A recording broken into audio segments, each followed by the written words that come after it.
ABP news की report के मुताबिक असदुद्दीन ओवैसी साहब का एक प्रोग्राम जब मलकापुर में हुआ तो उस दौरान हज़रत औरंगज़ेब जिंदाबाद के नारे लगाए गए। जब तक सूरज चांद रहेगा औरंगज़ेब का नाम रहेगा, ऐसा नारा लगाया गया। ये एबीपी न्यूज़ की रिपोर्ट के मुताबिक मैं कह रहा हूँ आपको। अकोला ज़िलाध्यक्ष ट्रांसपोर्ट विंग के हमारे जावेद पठान साहब इस वक्त हमारे साथ हैं। तो जावेद भाई, आप भी शायद मलकापुर में थे उस दिन जी। तो कहाँ तक हक या सच्चाई है इस बात में जो एबीपी न्यूज़ दिखा रही है? जी, आप अगर उस दिन का वीडियो देखेंगे तो मैं एग्जैक्ट आपको असदुद्दीन ओवैसी साहब के पीछे वाली लाइन में सामने बैठा हुआ दिखूंगा, खड़ा रहा हुआ दिखूंगा।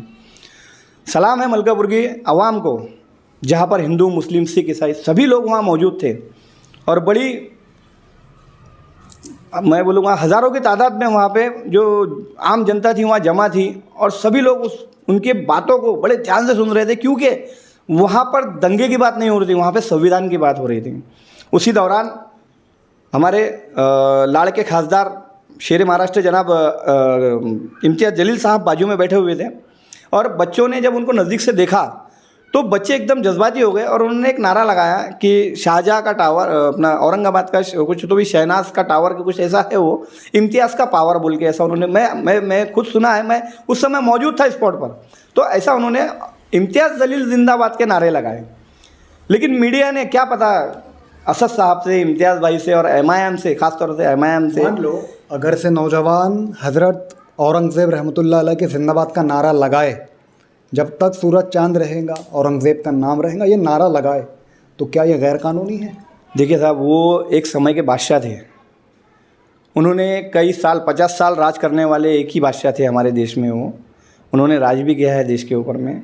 अगर किसी ने नारा लगा भी लिया तो ये कोई गैर कानूनी है, और अगर गैर कानूनी है तो संवैधानिक तरीके से आप उस पर कार्रवाई कर सकते हैं। पहले महाराष्ट्र में देख रहे कि हज़रत टीपू सुल्तान रहमतुल्लाह अलैह का प्रोफाइल पिक रखना, हज़रत औरंगज़ेब रहमतुल्लाह की प्रोफाइल पिक रखना, स्टेटस में रखना, ऐसे लड़कों को भी गिरफ्तार किया गया। साहब, ये सारी चीज़ें जो है ना, हमारे महाराष्ट्र में या हमारे भारत देश में, जो इंडिया में जब से मोदी जी की सरकार आई है, मैं हाई लेवल की राजनीति में नहीं जाना चाहूँगा, लेकिन एक छोटी सी बात आपको मैं याद दिला दूँ कि ये 2014 के बाद में सारे काम चालू हुए। कुछ मोदी भक्त है वो बोलते हैं कि 2014 के बाद में देश आज़ाद हुआ, लेकिन मैं बोलूँगा कि 2014 के बाद में देश जो है बर्बादी की लाइन में लग गया। अगर किसी का फ़ोटो स्टेटस पे रखना गुनाह है तो बिल्कुल उस पर संवैधानिक कार्रवाई करो आप। जैसे अकोला के बच्चों ने गलती की है कि उनका भावना को भड़काया गया, उनको ये किया गया, वैसे ही कोल्हापुर में जो घटना घटी उसकी भी हम निंदा करते हैं। वहाँ पे हमारे हिंदू भाइयों को सिर्फ उकसाया गया। मैं बताया आपको कि पूरे महाराष्ट्र राज्य में कहीं ना कहीं सिर्फ इतनी ही कोशिश की जा रही है कि जवान बच्चों को, भले वो हिंदू हो या मुसलमान हो, उनको कैसे उकसाया जाए।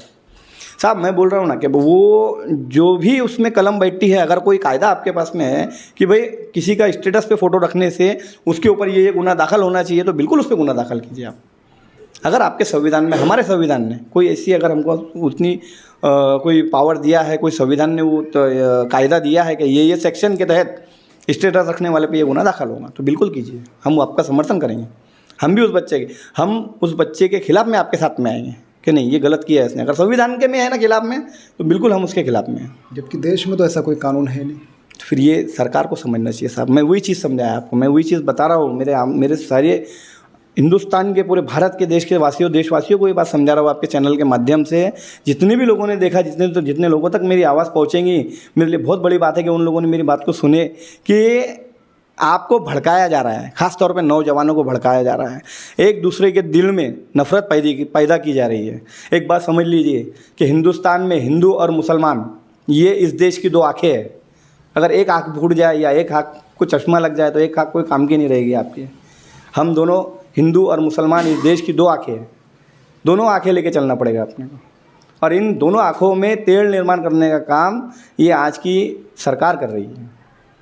ये इनका काम है कि नौजवान बच्चों को स्टेटस के नाम पर, नौजवान बच्चों को ग्रुप में फ़ोटो डालकर, कुछ उल्टा सीधा डालकर लड़ाने का काम ये राजनीतिक दल कर रहे हैं, जिनको अभी सत्ता में आना है, जिनके आपसी लड़ाई से इनको फुर्सत नहीं है, लेकिन ये फिर भी चाहते हैं कि ये लोग आपस में लड़े और हमारी सत्ता बन जाए कर, और कुछ नहीं है साहब।